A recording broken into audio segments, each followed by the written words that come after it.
आज की वीडियो में हम सीखने वाले हैं यूज ऑफ एज। अगर हम सेंटेंस में ओनली सिंगल एज का यूज करते हैं तो इसका मतलब होता है जैसा या जैसे। वह मेरे भाई जैसा है। ठीक है, तो यहाँ पर जैसा आया है, इसके लिए हम एज का यूज करेंगे। ठीक है, वह लड़का है तो ही इज, जैसे के लिए एज मेरे भाई, my brother, he is as my brother, वह मेरे भाई जैसा है। ठीक है, अगर एस के साथ इफ का यूज करते हैं तो उसका मतलब होता है मानो, जैसे कि।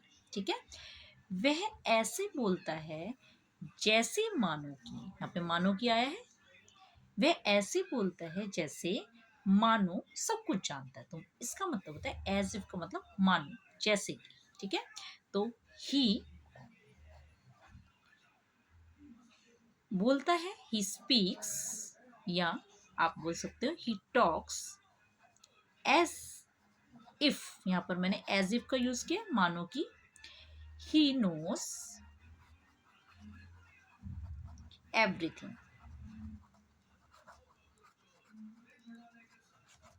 ठीक है, वह ऐसे बोलता है जैसे कि सब कुछ जानता है। He speaks as if he knows everything, या he talks as if he knows everything. तो आप एज इफ का यूज करेंगे मानो के लिए। ठीक है, नेक्स्ट देखिए, एज टू।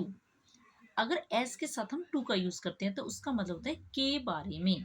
ठीक है, मुझे इस बारे में कुछ नहीं पता। मुझे, I know,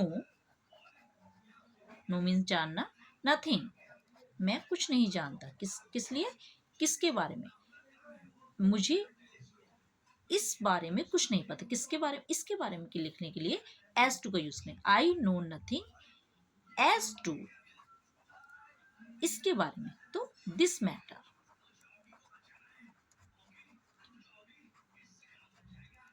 I know nothing as to this matter, मुझे इस बारे में कुछ नहीं पता। तो बारे में आ गया तो एज टू का यूज किया हमने। ठीक है, अब नेक्स्ट है एज फार। इसका मतलब होता है एज फॉर, जहां तक।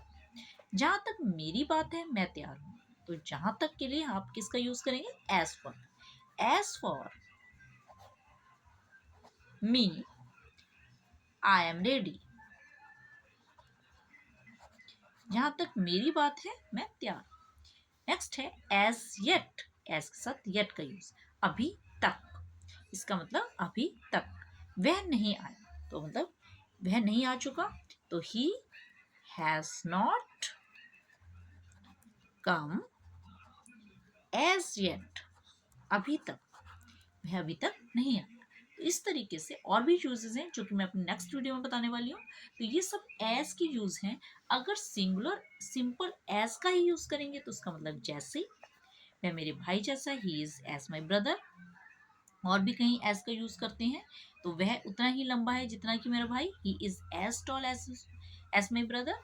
ठीक है, अगर एज इफ, अगर आप बोलोगे मानो, जैसे कि, तो आप एज इफ का यूज करेंगे। वह ऐसे बोलता है जैसे मानो सब कुछ जानता है, he speaks as if he knows everything. As to का यूज कब करेंगे, जब किसी चीज के बारे में बोलेंगे। मुझे इस बारे में कुछ नहीं पता, इस बारे में, तो as to. I know nothing as to this matter. As for का मतलब जहां तक। जहां तक मेरी बात है मैं तैयार हूं। As for me I am ready. As yet का मीन्स अभी तक। अभी तक वह नहीं आया, he has not come as yet. तो इस तरीके से अगर कोई एक्स्ट्रा वर्ड जुड़ जाता है एज के साथ तो उसका मीनिंग अलग हो जाता है। तो इसी तरीके के और भी वर्ड्स हैं जो मैं लेके आऊंगी नेक्स्ट वीडियो में। तो जब तक आप इसकी प्रैक्टिस कीजिए, till then bye, and like share and subscribe my channel.